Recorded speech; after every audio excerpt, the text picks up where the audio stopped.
Ladies and gentlemen, welcome Matt Braunger. Amazing.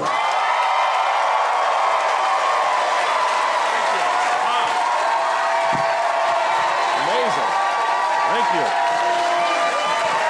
Thank you. Wow, thanks. Hey. Hi. Thank you, guys. This is great. Before I get started, please do not be intimidated by my celebrity. Please. Just don't, okay? I'm gonna call out the elephant in the room. Yes, okay? I'm sure you've talked about it. I was on the Halloween episode of iCarly in 2007. Yes. It's really me. It's actually me. I walk among you. I know. I'll let you touch me later. I'm just a man, okay? Let's just get that right out of the way, okay? I don't think celebrity exists anymore after all the crap we've been through the last 2 years. I think it's dead. I don't think it doesn't matter if someone's famous anymore as much. Though, I think we all have that person that if we saw them, we'd be like, it's them. No, look. No, don't look, but look. But don't look, but look. And I was very surprised to find out my geek out celebrity was Taye Diggs. Do you guys know who that is? Right? I was like, what? I didn't know I was on this guy's jock so much. That's wild. You know, like, granted, amazing actor, a beautiful chocolate man, but like, I mean, and I will admit it, I love a hot dude, you know? I do love a hot dude. I'm glad they're around, you know? They really bring a room together. I like to see a good look. To me, it's like looking at a sunset or a horse. Like, I'm not attracted. I'm like, look at him. I'm glad he's here.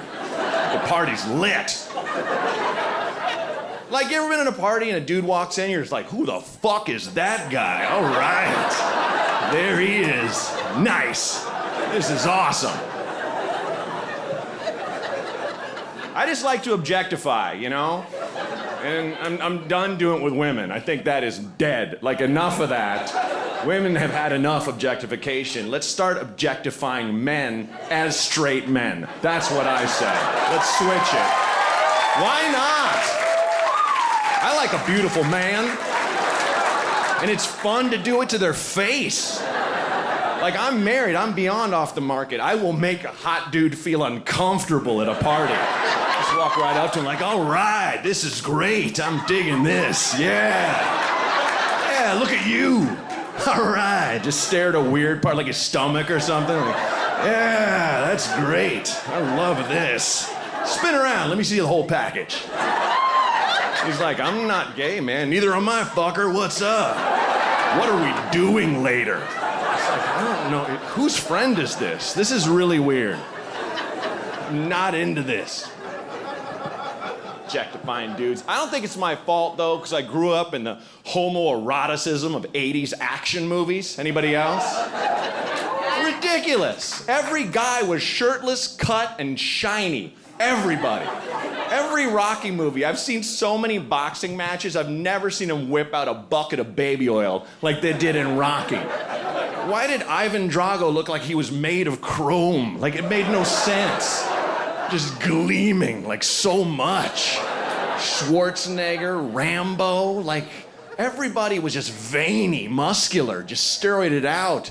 And this was a time where I was judged if I said any of my friends was attractive, if they were a man, right? Like, I'd be like, whoa, Zach's good looking, like, ugh! Everyone freak out. What, are you queer? You want to marry him? Like, I'm not gonna marry you, Dennis. You're ugly as fuck. If I had to marry a man, I would take Zach.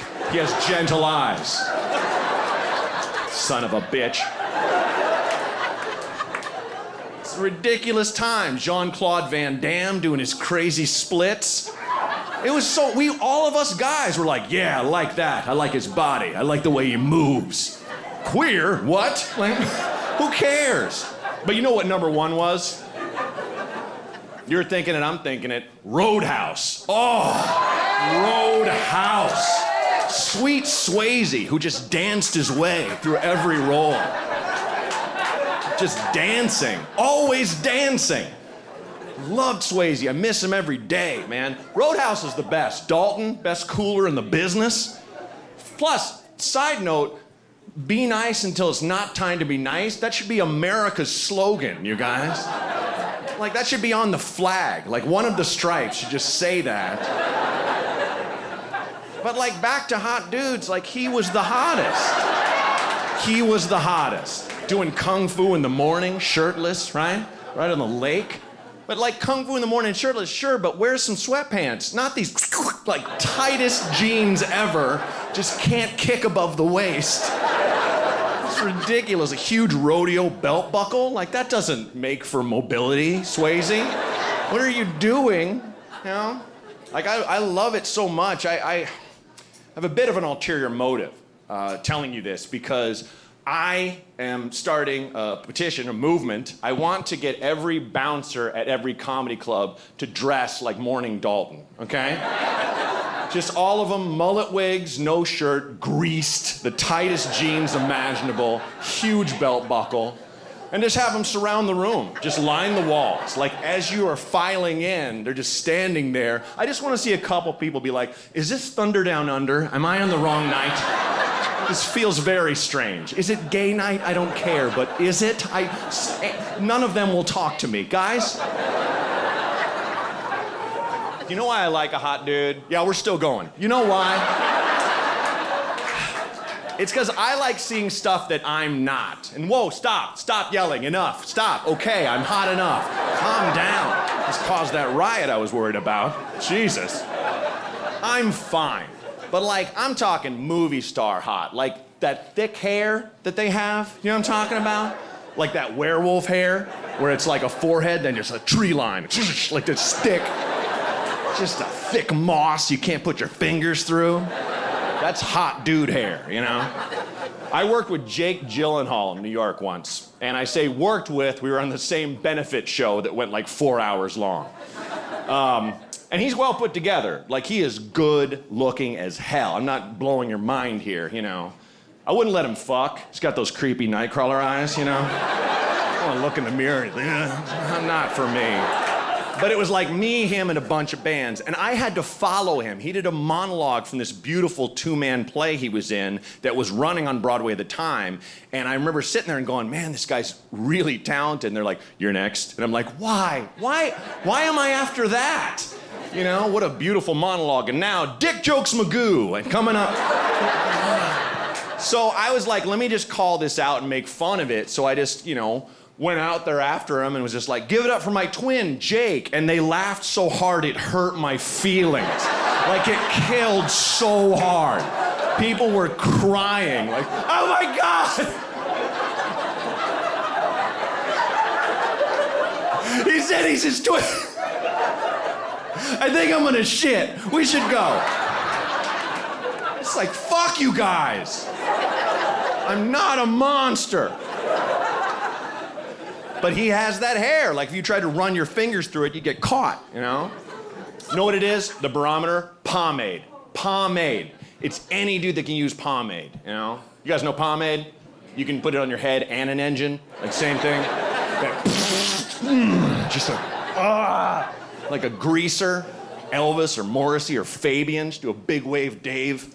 Could never, ever do that. My hair has always been thin and curly. If I ever use pomade, pubes, right away. Just a handful of pubic hair. May I have this dance? I'm a testicle with eyes. Would you? Why are you running? Please. Not a good look, ladies. Not the best. Though, you know what? I'm married, but like, if I was single, I would do it. I would pube up. I would. You know, obviously subliminal as a message, you know, because as we all know, say the obvious, women love balls. They love them. They love testicles. And scrotums. They love them. That's nice, you know. But it's weird, because they lust after them, like them just by themselves. It doesn't make me feel great, you know, to have a part of my body. Like, I mean, every guy here has been around a bunch of drunk women, and they don't know that he's there, they don't care, and they're just like, ugh, just want to get some sack tonight. Ugh. Want to get some sweet ball bag. Just want to fuck a guy and grab his nuts. Take it, bitch. You know, like, come on. Stop.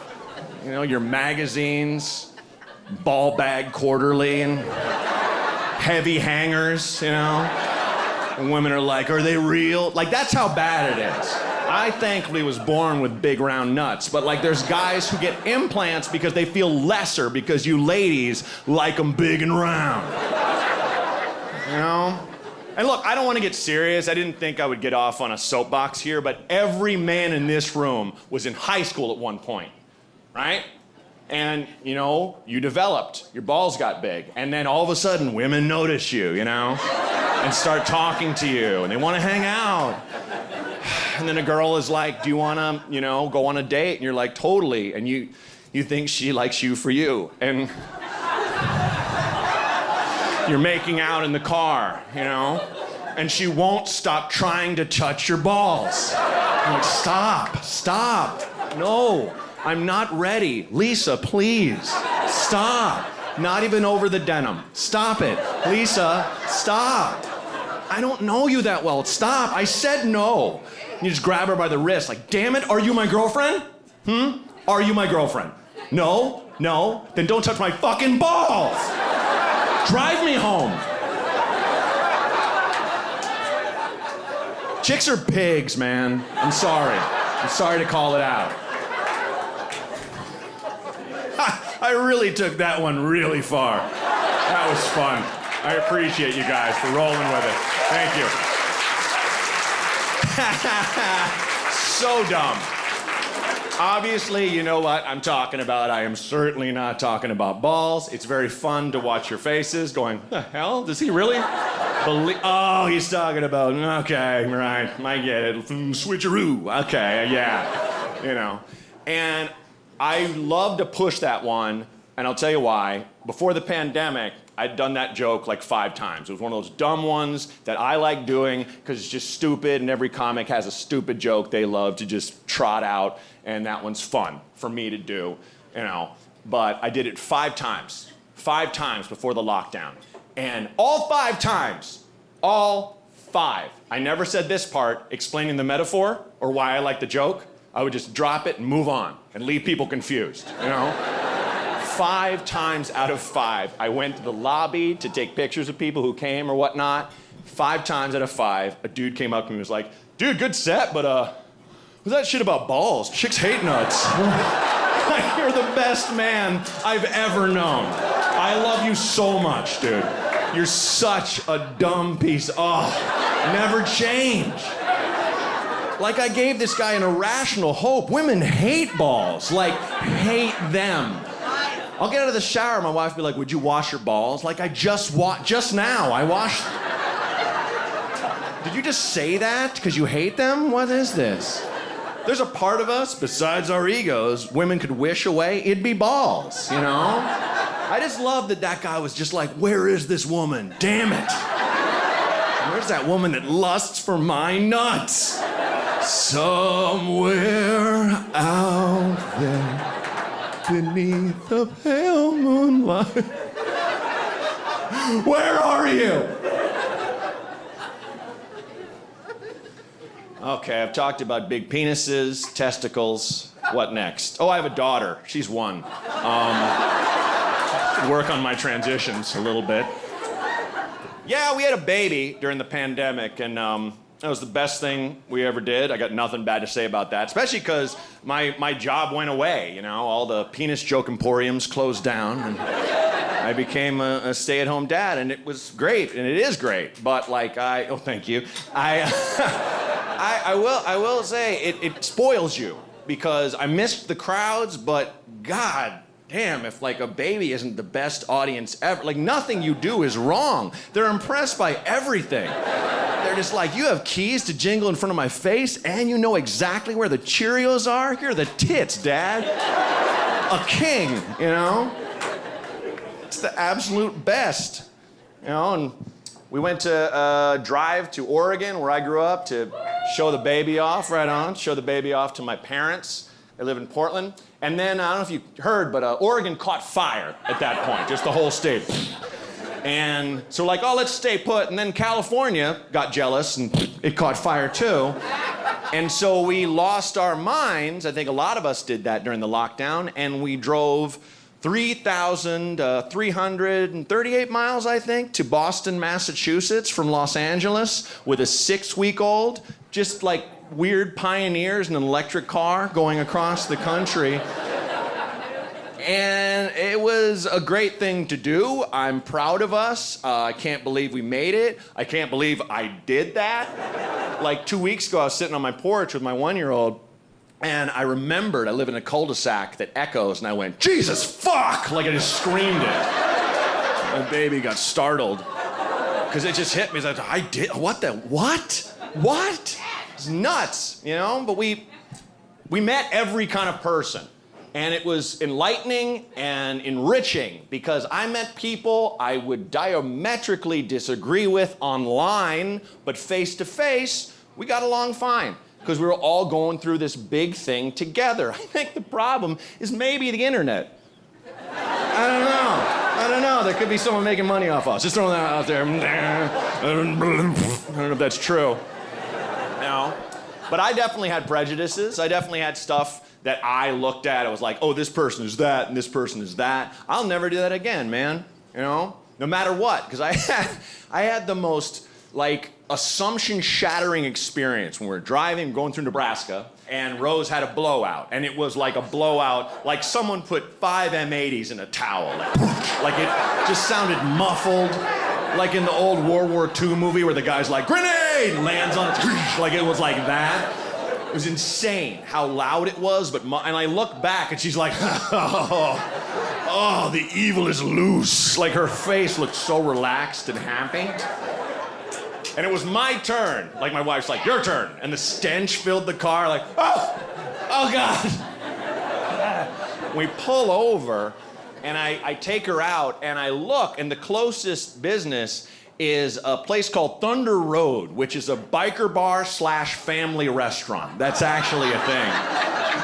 Just motorcycles, hogs, as far as the eye can see. Every third guy has a leather cut, a vest on with his club on the back, and he's MC. And we were going into the restaurant, me and Rose, and we passed the restaurant. I'm like, where's the restroom? And of course they're like, it's in the bar. Of course it is. Like, I'm changing a baby. Did I stutter? I said the bar. And so we went through the bar, and there were as many kids in there as there were in the family restaurant.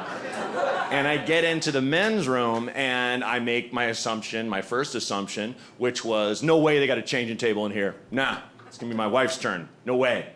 Wrong. Thunder Road woke as fuck. Like, their changing table, you could have a horse give birth sideways on that thing. Just go, bah, like, oh my God, I could sleep on this in the fetal position. This is incredible. Putting my diaper bag here, some snacks, couple beers, a baby in the middle. This is incredible. I'm sure that's why it was designed that way, you know. And I'm changing her, and she's cleaned up, and I'm about to put the fresh diaper on, and a biker passes me who looks straight out of whatever the Norse god Hel is. Like, wherever the evil Vikings go. Like, he had this giant, like, rivulet-covered beard and this grease-heavy... Like, he had that... If Jake Gyllenhaal grew his hair out long, that shit that looks like a helmet, right? Like, he had the tree line, but just grease and evil just melded in there. His eyes were somehow not brown or blue, but red. Like red pupils somehow. Not high, like just eyes of fire. And a leather cut that he looked like he was born in and grew into. Like it was part of his musculature. Buck knife. And he's walking out and he stops and he looks right at Rose's vagina.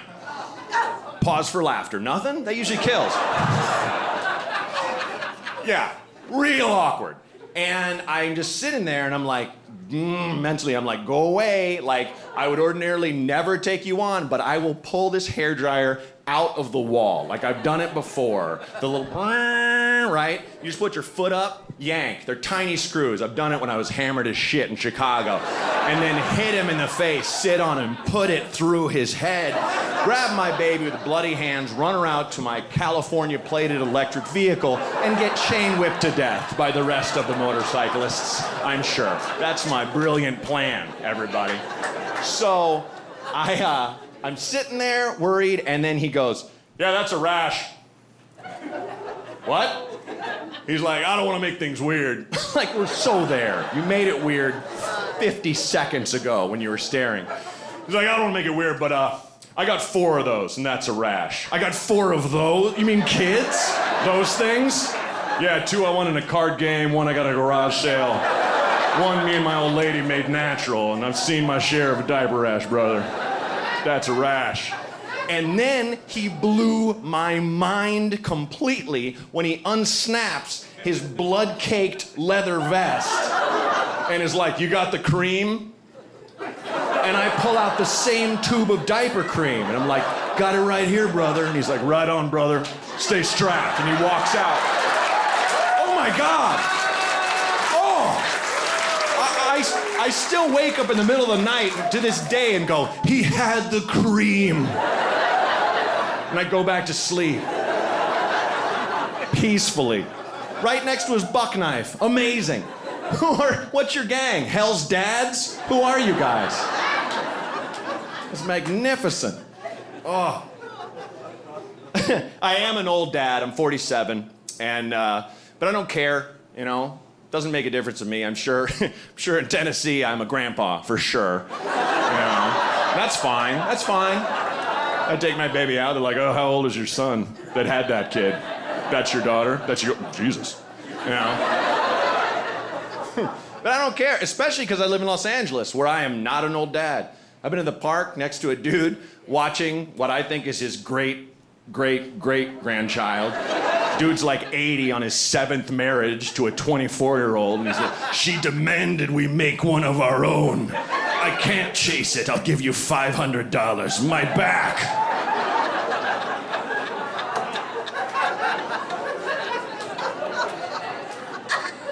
But I spent a year with her, just me and her, taking care of her. When all the comedy clubs were closed, I had Rose and just took care of her. So when it was time to take her to daycare, you know, we decided after a year she goes to daycare, I was a wreck. Like, I was driving her over there with my wife, and I was like, well, this is the day, Rose, you get to meet some friends, and it's gonna be great.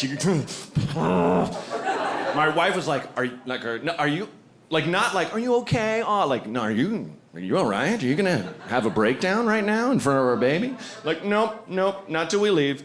And we go, and I was so dramatic, I handed her off like one of those movies where there's like a soldier going to war. She'll have a better life with you. And this tiny Latina's like, okay, bye-bye, just go through the door. Like nothing, just took her away, and the door just shut, and we're like, oh. Ah! Went away and sobbed, like so sad. I will say I'm lucky to be a dad because people see you alone with a kid and they immediately help you. Like, I went and flew alone with Rose once to New York from LA, and everyone's like, where's your wife? She's just me and Rose. You're alone with her? Come here. You need to pee? I'll hold her. You okay? You're not drinking, just coffee. Okay, good. All right, we're here. If you need anything. Like, they think you're just gonna, like, stuff the baby underneath the seat in front of you or something. You're totally useless. And, like, I'm like, in love with being a dad, and I have a wife who's kind of a pirate, you know? Like, I'm trying not to curse in the car anymore. I'm trying not to car curse anymore. I'm just, you know, when you're driving, you're like, look at this fucker. God damn it, out of the way. Fuck him and kill you. God damn it.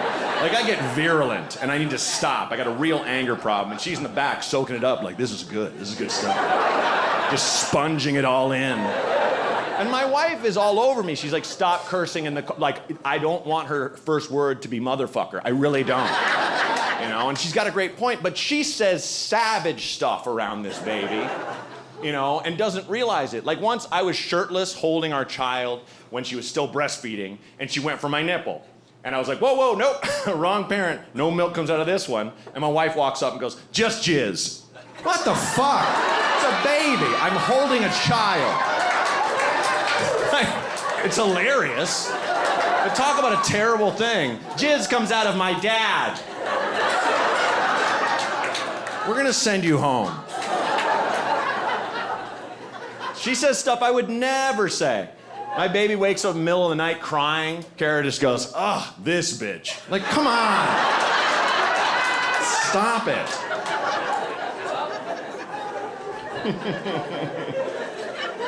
Yeah, I'm an old dad, got married late, got married in my early 40s. But that was perfect time for my maturity level, honestly.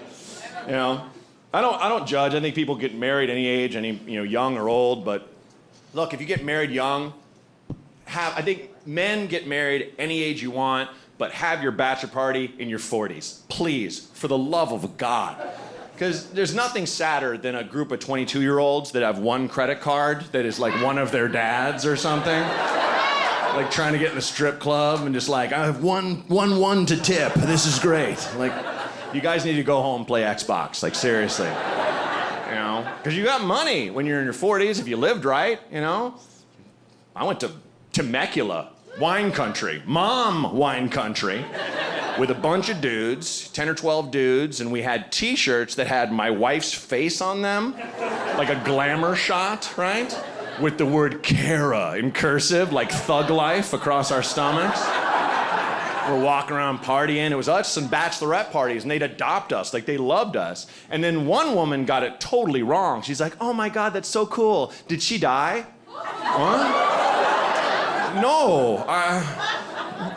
Actually, yes. We dated her. All of us dated her. She was our lover. And she died suddenly in a horrible motorcycle accident, and we decided to party. Cheers. I didn't even make fun of her. I was like, "No, I'm gonna marry her." She's like, "Oh, good," and walks away. That was it. I loved her confidence. It was fantastic. But we had a nice Airbnb. We had all these great wineries to go to. Every folk singer just out there plucking tunes, Little John Denver or Gordon Lightfoot. That's nice. We started getting hammered, balling up hundreds, throwing them at them, being like, "Learn Metallica, learn Bob Seger, learn Iron Maiden. Screw it, learn Drake." Just seeing how far they'd go. Doon, doo, dun, doo. Exit life. It was fantastic, man. I love being married. I know that's weird to hear from a male comedian, We're always just like, "I'm married, brr." Like you failed. Like, oh no, you found someone to love you, you gross fat sack of trash. That's a failure, really?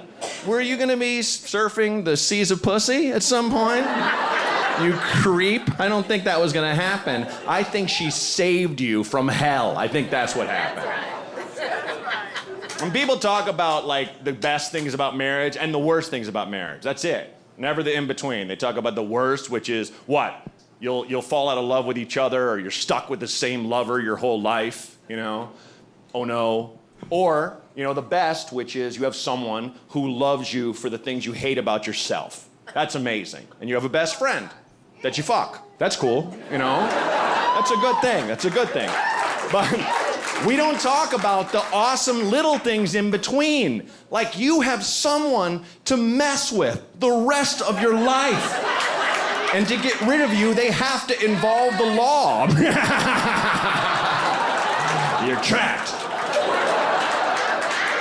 And I'm not saying do it all the time. Don't, be abusive or shitty, but every once in a while, do a little razz, right? Here's a free one. Did you guys know that if you're in public and you're holding hands with someone and you say some complete insanity, they're a part of that insanity now? They're on Team Insane. People look at them, they're like, "You have sex with this man? You're with him? This is you together? Really? Wow, I was holding hands with my wife, walking into an LL Bean in Maine. Literally the nicest store you've ever even seen or heard of. And this lovely elderly female clerk comes up and is like, "Can I help you find something?" And I was holding my wife's hand. I go, "Yes, where are your lovers' sex kayaks? So you face each other and your chakras mix, and every time you hit the rapids, they explode and orgasm, and you can hold it up to 2 hours. We're looking for a third. Come back." My wife's like, "Let go of my fucking hand! I hate you so much. God damn it."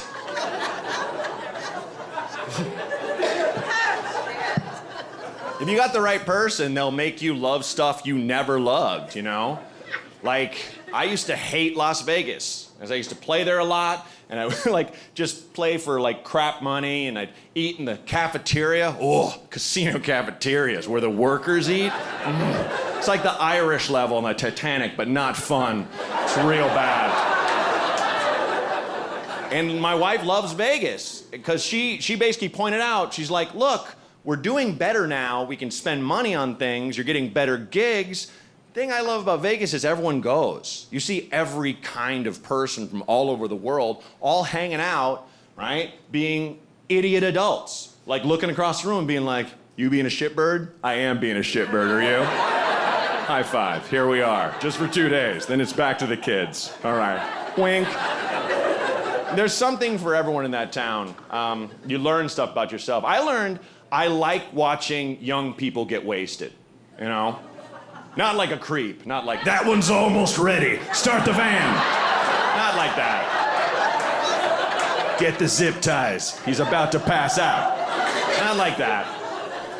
No, just like I feel like a retired professional athlete, you know? So when I was younger, I used to get blown out. I had a Herculean tolerance and I used it and abused it. I still drink, I still get it on, but not like I used to, because I'm old now. But I like watching someone with the metabolism of a jungle cat go nuts. It's fun. I saw a dude in Vegas, true story, tell a story to his friends, vomit suddenly, without his knowledge, on himself in the middle of said story and laugh it off. Oh, it was amazing. He's just like, man, last night was crazy. Woke up in this weird chick's hotel room. I don't even know what the hotel was. I was missing my shoes. Where were you guys? Because I...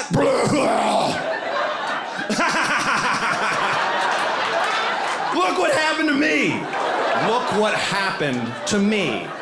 As if someone else barfed on this guy. It was amazing. If I threw up on myself suddenly because of alcohol, I would weep, change my shirt, and go to AA. I would walk right into an AA meeting.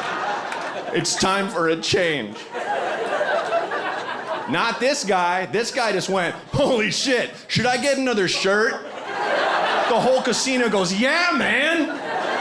Jesus. There's no other option. The people watching on that level in Vegas is insane. Like, my wife and I were inside an air-conditioned bar that had a glass wall overlooking one of those daytime party pools with like pit bull music blaring everywhere and foam. Everyone's out there just doonch, doonch, doonch, doonch. I think it's called rehab or something, or detox, ironically. So everyone's getting faded. And that day, it was 115 degrees. It was a record heat wave that weekend. And I'm watching people almost just break down. Like, all the women are laying under whatever shaded surfaces there are, because they're the more, you know, evolved of the species, let's be honest. But the guys are just like walking in the heat of God's wrath, like, this ain't shit, I'm fine. And hitting on women. Eventually, the women start going, I'm done. This is awful. I'm going inside. I'm gonna catch fire. This sucks. I'm so sweaty. I hate it. And they go in, but the guys who are still out there with their flame tattoos and their affliction tank tops, still hitting on women. Oh, they were so fun to watch because they were all yoked and muscular and butch and manly, but they kept being like almost pulled to the ground by science and heat. It was like watching the movie Terminator 2 when the T-1000's coming at the guy and he's machine gunning him and he's just breaking up but still won't stop. Joints giving out, still getting up again and again. I saw this bro just go up to this woman and was like, hey, couldn't help but notice you. Listen, my name's Chad. And I think you're hot. I think, you know, I'd like to be a little forward. Think maybe you want to get a drink. No! So what do you say? Everyone in the bar's like, stay down, you're gonna die. Get him some water. So my wife and I are like, enough, I don't wanna watch someone pass out. Let's go get changed, let's get into our evening finery. And that's the best thing about Vegas is you have your daytime outfit, get day drunk, then you can take a shower and put on your finery. still day drunk, and get night drunk. It's fun.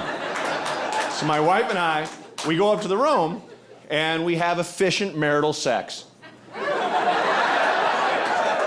Not to brag. Not to brag. But, yeah, it happens. It happens. To me. And anyone who's married knows how it is. You know, people knock it, but it is good and it's reliable. You know what each other wants. You know how long it should last, right? You get the job done. It's like, what do we got? We got some time. Do you wanna? Oh. Yeah, okay. All right, cool. Come here. Ah, okay, cool. That was awesome. Good game. High five. That was great. Like that little thing you did where you punched me in the back. I didn't see that coming. Well, you knocked it out. Good job. I'm gonna get in the shower. Leave the water on or, yeah? Okay. I used to work in bars. I worked in bars for 6 years and I lived in Chicago. Great town, right on, great town, full of wild pirates like yourself, man. Respect, concrete respect to you. It was great, but you know, I started as a bar back, which it's a special kind of hell. I will say something, not to get political on you, but I think my strongest political belief is I just don't trust anyone who's never worked a job where they thought about killing themselves at least once. Like, at least once. Like, once. You're just like, this could all end, and I can end it right now. I'm not even clinically depressed right now, but what if? What if I just killed myself, you know?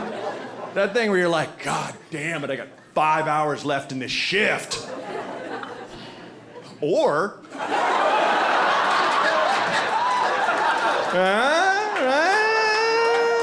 swallow 25 aspirin, I don't know. Whatever it takes. When you're bar backing, all you're doing is washing glasses and putting them away. Just stack them, put them away. And there's 2 or 3 bartenders that are slammed, and you're not allowed to make drinks. And there's beers and ice in front of you, and taps and liquor bottles behind you, and people are just like, just get me a drink. Just pour some whiskey in a cup. It's right there. There's a beer right there. God damn it. You're like, I can't. Please stop yelling at me. I'm not allowed. I'll be fired. Please, sir. What are you, a stupid monkey? You're just like, God damn it. I remember looking down at a stirring fork and being like, all it would take is just 2 right there. Just right there, and just bleed out in front of this dickhead. Looking at him, sit on a stool and be like, you did this. Just break all his drinks in half with my face and slide down the bar. Clean this up. Just die right there, staring at him, still dying, shitting, all behind the bar. You're cleaning this up, sir. You are. I don't know what you said. It crosses the mind, you know? Absolutely. But I think those jobs hone you and make you into the person you're supposed to be. If you've never worked a crap job, you know, that's bad, because you're not your truest self, you know? I think it's like MMA or something, right? It kind of makes you, you know, tough in your own way and find the real you. Like, I was always a funny person growing up, you know, I was always class clown and stuff, but I would get accidentally hilarious when I was a bartender. When I was slammed, and stuff would just come out of me, you know, that would kill. And I'd be like, I was just being serious. What, that was funny? Like, I remember being so busy, in the weeds, as we call it in the industry, the folks here know, I lost my sight. Like, I don't know if it was sweat in my eyes, I don't know if I was dehydrated, but my eyesight went blurry, and all I saw were colors and shapes. That's it. And I'm just pushing drinks out and hoping I'm making the right change, and feeling credit cards like Braille to see who it is, you know? It was awful. And then some dick somewhere in front of me goes, fuck, am I invisible? And I said sincerely, who said that? And the whole bar cracked up. And I'm like, yeah, throw him out. And they did. The guy's like, hey! Threw him out the door. I am Caligula. People would get away with crazy stuff in Chicago. Like, there was a bar called Coconut Joe's. A beach bar, nowhere near a beach. And there were like a thatched roof and tiki drinks and all that stuff. And they had this amazing, fun, and super safe thing they do where they just take a bottle of 151 and pour it all over the bar, splashing, not in just a nice line, just everywhere. Light a match, just light the whole bar on fire. And you're like, oh, yay, arson. What a good time. And they'd never warn you. Like, that's how piratey it was. And one night, there's a dude laying back against the bar like this in a tank top, and he had the most back, shoulder, and arm hair I've ever seen in my life. Like thick, like a Wookiee or a mammoth. So much hair. Like that thickness where if you took a baseball and set it on it, it wouldn't sink. It would just lay on the green right there. And he's just laying there, and sure enough, this dude's pouring the rum, and I'm like, oh, like I see it about to happen, but my throat seized up because I was so afraid. Whole thing went on fire, and so did this dude. Like, whole back and shoulders, just, and we threw a jacket on him. Thank God Chicago's always cold. There's always a pile of jackets. We grabbed 2 jackets and just covered them, right? Put them out. And I learned something horrible about myself, which is if I see someone catch fire, the first thing I do or say is not, oh no, let's help him. We should put him out. That guy's on fire, right? The first reaction that comes out of me instinctively is, wow. Oh no. Oh, is he all right?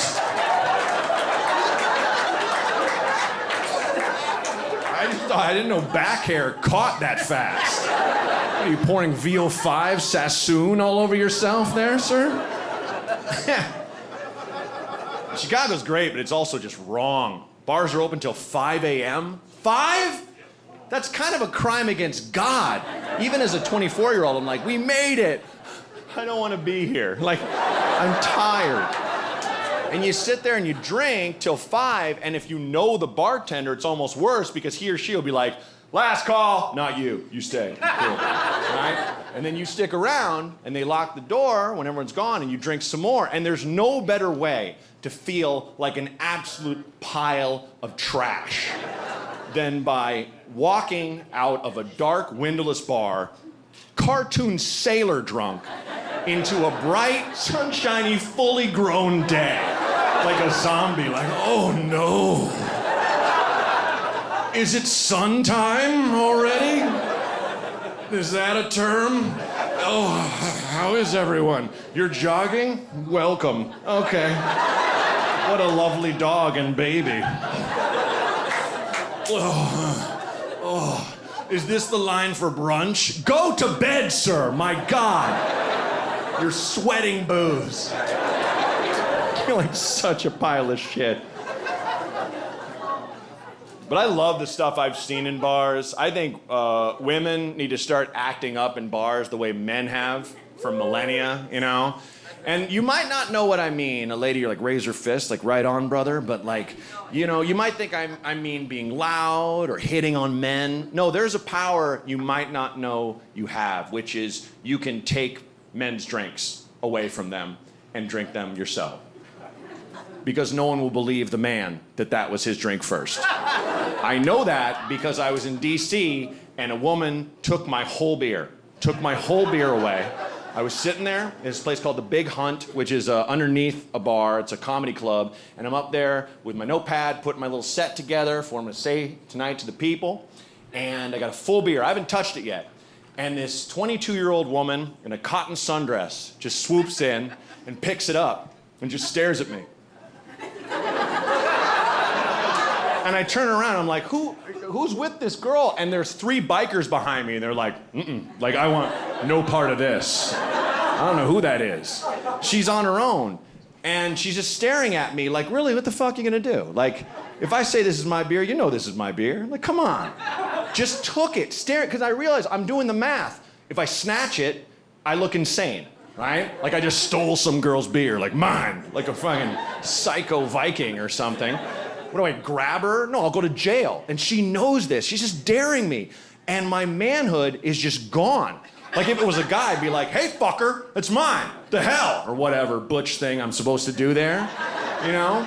But because it was a woman, all that came out of me was, hey, that's mine. Like, that's all that came out of my face. Like, so pathetic. Give it.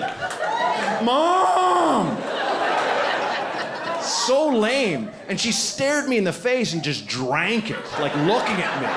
Like a bigger guy in prison just eating my food in front of me. I've never felt smaller. And then she sat on me. Like, not in a sexy way, but just like, you're a stool. Fuck off. Just sat. And I'm like, get off me. Like, I pushed her. I took a little of my power back. And she just looks at me and just goes, ugh, like I'm no fun. And then she went down the bar and drank 3 more dudes' beers. And it was worth losing mine to watch them lose theirs. Straight up and down, man. If I would have gone in that bar and they're like, all right, here's the deal. You're gonna buy a beer, you don't get to drink it. She does. I'd be like, I'm gonna leave. Whoa, whoa, whoa. Get to watch her steal 3 other guys' beers for that fee. I'd be like, I will buy this chick a keg. That sounds fantastic. Where do I sit? Why stop at 3? Have her steal 12 beers. Let's go.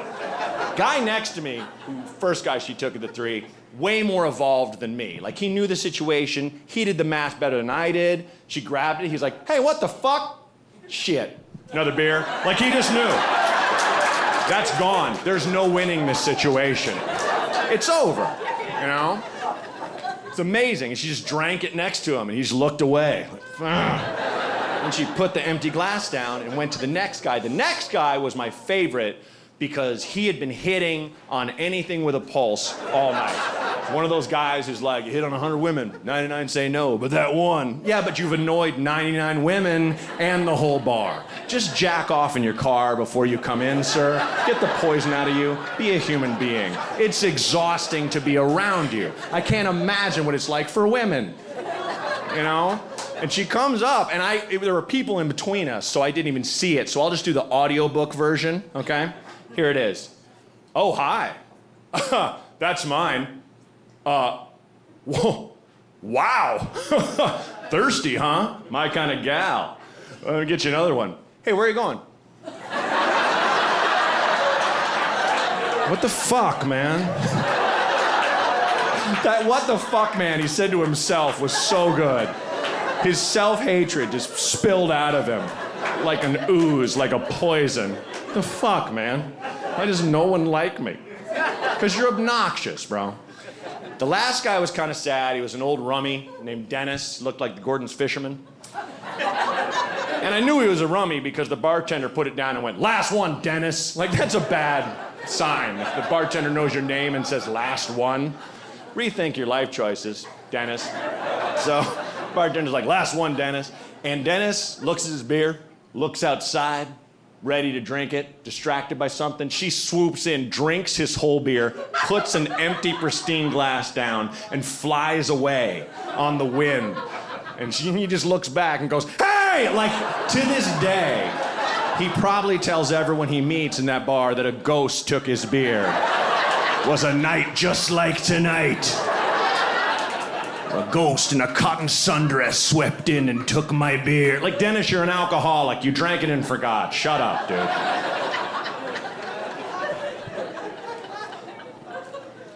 I really love Nashville, you know. Not to quote the Bible, but I'm not just licking your dicks and clits. I mean it. That's Book of Matthew. That guy was a freak. But I like that this town is very gay. I really dig that. Got a lot of cool gay spaces, you know, big gay populace in town. And I see a few fellow allies, you know, and that's cool. And I feel like I've always had every kind of friend, you know, like different colors, different creeds. I don't know what a creed is, but we had all kinds. And, you know, people that have different sexual proclivities. You know, I've prided myself like not judging and having all kinds of people in my life, gay friends, non-binary friends, and that's cool. But I just have seen this too often that I feel like I have to make a PSA to my fellow allies. Please stop asking what a gay couple does in the sack to their face. Please. I know. You probably think, when does that happen? I've seen it. And it's always a dude who looks similar to me, and he's faded, and he means well, but he just walks up to a gay couple and he's like, hey, sorry to bother you, but this is awesome. You guys rock. Fully support you. It's great. But listen, can I ask you guys? Just curious, like, who's the one that, which one, just curious, who's the, no. Just let it be a magical mystery, you know what I mean? Or watch a movie, there's plenty of them, you know? My point is, why is it never the other way, you know? I've never had a gay guy just walk up and be like, how do you fuck your wife? What do you do? What do you guys, how's it work? Who does what?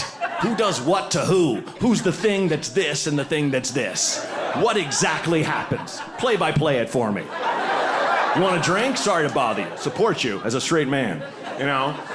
Never. And people think gay sex is disgusting. Some people, nope, it's not.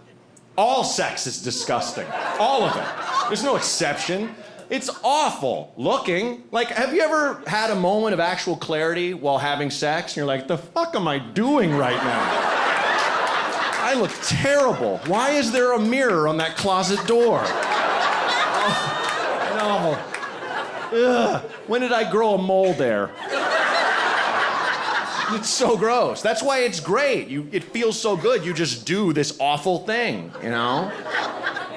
And like straight guys are grossed out by gay sex, and that's why they ask, you know? And a gay person's never asked me how I have straight sex, you know? And ironically, if they ever did, they might be disturbed. My wife has done horrible things to me, ma'am. Brutal things. Look, she just did a normal thing that everyone in this room has probably done, and I've done at some point, you know? Just did it early. It was like our second or third time doing it. We were cartoon sailor hammered and, you know, going at it. That's fun. Drunk sex you can barely feel, you know? It's more emotion than physicality. That's neat, you know? But she did a thing we've all done, which is you think, this is going great. I feel good, they feel good. Maybe they like a finger in the bung, right? Maybe just a touch. Just check in, you know? But you gotta finesse it. Gotta go, hey, just checking in. Is this something you might like? Right? Do-do-do-do-do-do. Maybe you'd like a finger in your butthole, right? Play that one-holed flute.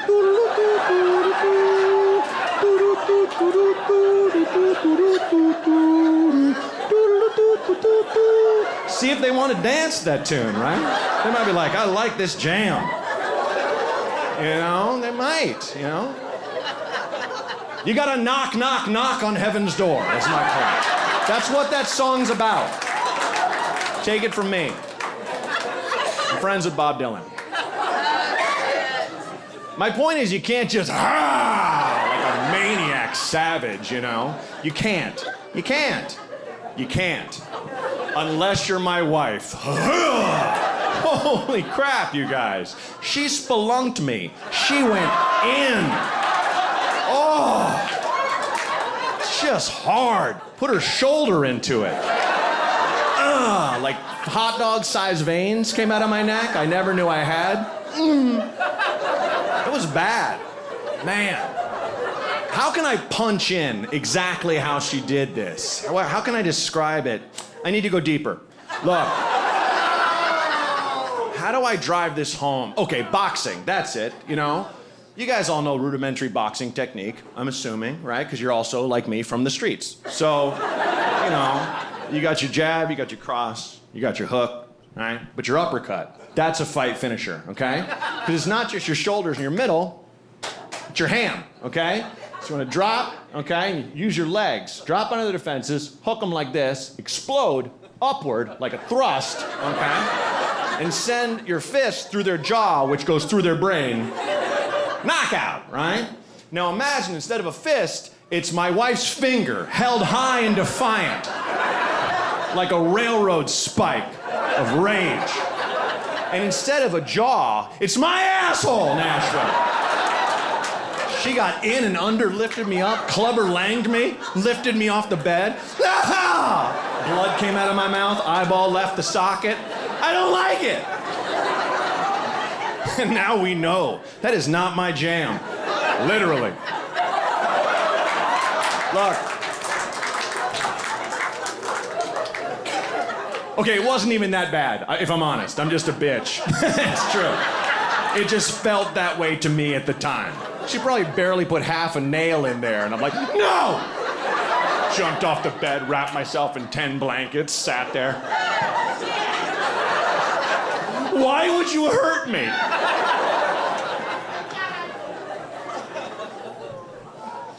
You guys do drugs? Resounding positive, yeah.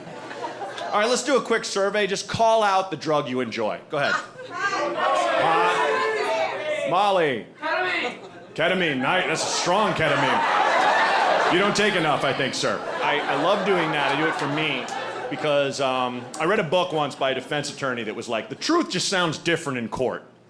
In my job, I read people. I read crowds and, feel out the kind of material I'm going to do. I love doing the drug survey because I can tell all of you enjoy and do those drugs actively. Everyone who called them out, I can tell. Even the guy who's way too aggro. Weed! Like, maybe too much sativa, switch, a little indica mixed in. Just an idea. And I love it, because I've had people fake it. Like guys like, heroin! Like, not a chance in hell. You wouldn't have that much energy and you wouldn't be here. Like, no one shoots up and is like, I love to drool and laugh and piss. Heroin's not a comedy drug, ever. But some people, man, do they do the drugs. God, where was I? I was in Arizona, and I was like, hey guys, what's your favorite drug? I didn't even ask, what drug do you do? I got partway through the word drug in what's your favorite drug? What's your favorite drug? And this guy goes, cocaine! Like before I finished the word drug. Just pulled his gun out, shot it out of the air, spun it back in the holster. But I was playing upstate New York, playing a club, and the booker, the buyer, or the owner were like, hey, would you mind doing a matinee show? And I'm like, yeah, like I don't like doing 3 shows in a night. Like that third show, you're like, did I do this joke already? Where am I? What's my name? Like 3 separate hours, you tend to lose track, you know? But he's like, well, it's like a favor. We have a massive senior citizen community, and they just want to come to a show, and they don't want to be up late. I'm like, oh yeah, let's do it. Let's see who comes. Packed house. Packed house of people, 75 and older. Yeah, it was actually awesome. They were fun. They rolled with everything. It's great.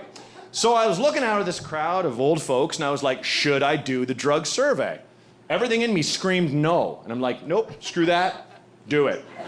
Guys do drugs? Silence. Like icy silence. Like a tumbleweed rolling in, floating on the wind, not even on the ground. And I was like, what's your favorite drug? Call it out. Nothing. A silence beyond silence. And I go, guys, it doesn't matter what drug. Whatever you're into, it doesn't have to be a cool drug or an illegal drug. Caffeine's a drug, alcohol's a drug, Tylenol's a drug, whatever you like. And this brave man saved my ass by going, Benadryl? Fuck yeah, Benadryl. That's a great drug, sir.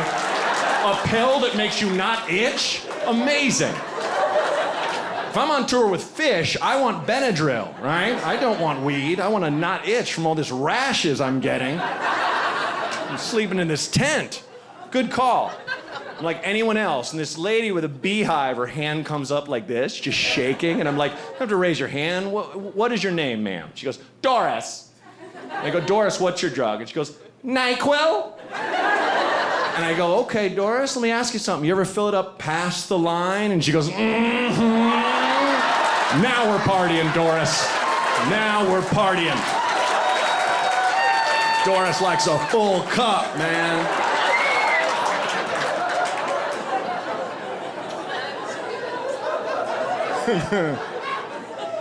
You guys are awesome. I'm gonna do one more bit for you. You guys rock. Just gonna say that. Thank you. It's really cool. I think every guy has to have good examples growing up, you know, to learn what it is to be a good man.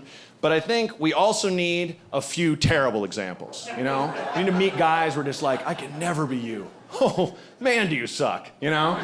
We have to have those guys floating around. And I was on vacation with my wife in Anguilla. It's a beautiful island in the Caribbean. And I met the worst guy I've ever met. And his name was Doug. And And that sucked because every other Doug I've ever met is super chill. Sells you weed at a discount, smokes a little with you, right? Teaches you about life. Unrattled. Doug, is anyone coming to my party? Cool, man, I'm here. They'll show up. It's me, Doug. Dougs are awesome. But this Doug sucked. And the first night, all the new people that had just come to the resort, they're like, would you like to go on a sunset cruise? And I'm like, that sounds delightful. Turns out it's just a giant speedboat with seats, and they gave us a jug of rum runners. And it was the kind of alcoholic level rum runner where you have 2 sips, and you're just like, why do we worry about anything? I feel great. Why do we worry, man? Life is awesome. It's awesome. You realize how hammered you are. And then they just hit the throttle and you're just hitting every wave, like just splashing your drink all over yourself. Just like, this is the best sunset cruise I've ever been on in my life. Just drink all over your face and chest. And we drove out past the breakers and settled. And then we started meeting each other. We're all comfortably drunk and like, what do you do for a living? Oh, that's cool. And where are you from? And we're from all other places around the world. And then Doug starts walking around and alphaing everybody on the boat, men and women. Doug was deep into his 50s. He'd already been drinking before he got on the speedboat, so he's hammered. And he's just going up to everyone going, so what do you do for a living? And no matter what they say, he'd be like, all right. Whatever, like it's not a real job, but not in a funny way. He like condescended to all of us, and I'm just like, oh, Doug, don't come to me. I don't even understand what I do for a living. Like, I don't even get it. So he's like, what about you, bro? Bro, he's 56. Calm down, let bro go, man. He's like, what about you, bro? I'm like, oh, I'm actually a comedian, Doug. And he's like, good luck with that. Which is how I feel every night on this stage. Moment to moment. Here we go. Hope they like this joke. Good luck with that. Out of the plane. No parachute. That's my job, Doug. You nailed it. And then we're all like, Doug walks away. My wife and I look at each other like, fuck this guy, you know? Then the guy at the other end of the boat recognizes me. He goes, hey, wait a minute. Hey, man, are you Matt Braunger? I'm like, yeah. Yeah, that's me. And he's like, oh, dude, my wife and I loved your last special. You're awesome, man. I'm like, thanks, dude, sincerely. And Doug's head just snaps. And he looks at me, because now I have value. And he's like, I knew this guy. He never knew me, never once. He's like, this guy's a fucking assassin. Fucking assassin. I knew it. You're a fucking assassin, bro. And he goes to high five me and misses, because he sees like 6 of me. Doug and his wife were terrible, man. We hated him. Like, at one point, Doug got a Caribbean man who worked there, working a job to loan him his do-rag. Doug put it on, started doing hip-hop poses. Did you hear every white person's butthole just pucker? Did you hear that? Like, we can't afford you, man. We gotta throw you off this boat, Doug. Cement shoe this motherfucker, you know? You're done. No more white people like you. He sucks. And him and his wife, I think the worst thing is they hate their kids. Doug's wife, one point was like, we have 3 kids. And my wife goes, are they here? And Doug's wife says, and I quote, fuck that, fuck no, fuck them, fuck them. Take it easy, Doug's wife. These are your children. So fast forward to a couple years later, my wife and I were in San Francisco. Now we go every year, second weekend of March, and just enjoy each other. I don't do any shows. I don't do any work at all. She doesn't do any work at all. We just hang out and we celebrate each other, and we love that city, and we've had great times there, you know. And every year we go, because my wife is a pirate, she always goes, let's get butt tattoos. Let's get butt tattoos. And I'm like, yeah, because I'm drunk. Halfway there in the cab, I always bitch out. I'm like, I don't wanna. And we have to turn the cab around. It's pathetic. And we've had our ups and downs, she and I felt I had to show her commitment beyond our engagement. We were engaged to be married at the time. We didn't have a kid yet. And so we sat down. The second night we were there, we ordered drinks. She picks hers up. I'm like, before you drink that, and I drink mine, we're getting butt tattoos tonight. And she goes, you won't. You're going to puss out. And I'm like, we're doing it. She's like, well, what am I getting? Okay. You're getting what you said to me when I proposed to you, and I'm on one knee. Do you remember? She goes, no. You said, shh. She shushed me. Like I'm on one knee, like you're the greatest one. Shh, what the fuck? This is my moment. Like she can't take a compliment. And she's like, well, what are you getting? I need a volunteer to come on the stage right now and read my butt tattoo to the room. You, ma'am. Come on up. You right there. Come on up. Give her a hand. Clear a hole, clear a hole. Go right through here. Keep it going, guys. Keep it strong. Come right here. Here's the stairs. Take your time. Take your time. All right, what is your name, ma'am? Mona. Give it up for Mona, everybody. Thank you, Mona. Now I have permission to show you my bottom, yes? Cool, okay. Take the mic. You see, she's seen them all, folks. Way to go, Mona. So just read whatever you see on my butt, okay? Okay. Great. All right, let's do this.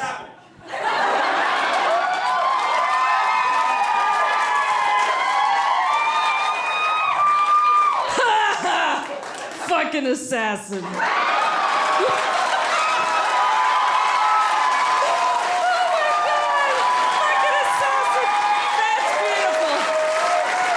Thank you, Mona. Thank you, guys. Have a good night.